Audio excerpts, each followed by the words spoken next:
Royal princes often have more than one name, depending on whether they're in England or in Scotland. And the Duke of York is absolutely one of those. And his uncanny ability to remain under a perpetual storm cloud of controversy. Or are you in a storm cloud of controversy? I'm not sure. This time, the anti-monarchy group Republic has reported him to the Metropolitan Police for allegedly filing false information under the pseudonym Andrew Inverness in business dealings. Now, the name itself is interesting because if you consider it for a moment, Andrew Inverness evokes a certain bucolic charm, doesn't it? You can imagine Andrew Inverness strolling there among the cows, sniffing the morning air. Maybe there's a little bullock sort of gambling off along the hillside into the moors, called Andrew Inverness. Ah, I'm Andrew Inverness. I'm Andrew Inverness.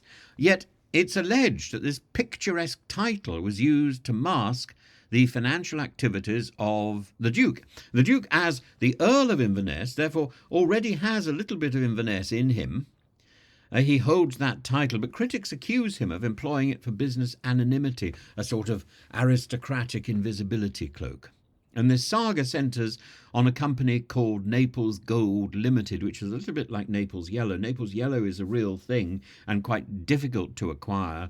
It was used by Van Dyck in a number of portraits after he'd been on a visit to Naples. Naples Gold is a much bigger concept and not as exclusive, except when it's been invented by Prince Andrew.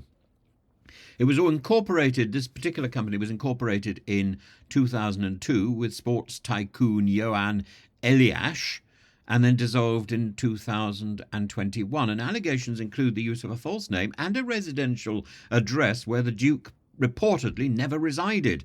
And Republic's Graham Smith argues that such behaviour, trivial as it may sound, highlights the monarchy's presumption of impunity and raises questions of accountability. And the timing is curious, isn't it? It comes just as the Duke faces the fallout from his ties with the alleged Chinese spy Yang Tenbo, who was banned from the UK. Yang Tenbo, of course, claims that he is innocent of all charges. There are no charges. He's just been banned.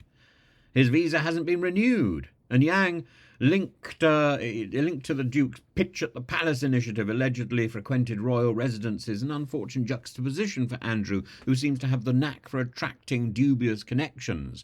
And that sort of smear of association rubs off on whoever the Duke seems to dally with. Or maybe the other way round. But the Metropolitan Police, meanwhile, have confirmed that they are assessing the report.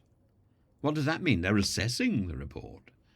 Maybe it means it's filed away alongside other unresolved controversies involving the Duke. Beyond the scandal lies this sort of ever-ready question. Why does this man attract so much trouble? From the Epstein debacle to the baffling use of anonymous donors to rescue insolvent businesses like Uramoor Limited, Andrew's escapades suggest a pattern of questionable judgment at best. The Duke's fall from grace is increasingly a masterclass in how to squander privilege. And Graham Smith succinctly captures public sentiment. He says, surely Andrew must be held to the highest standards. And whether the police pursue the matter without fear or favour remains to be seen. But if history is any guide, fear or favour tends to carry the day where royalty is concerned. So as we wait the next chapter of this ongoing royal saga, one must wonder if the Duke's true title should be the Earl of Enigmas, the Earl of Error, the Earl of endless repetition. The Earl who shouldn't be seen or heard again.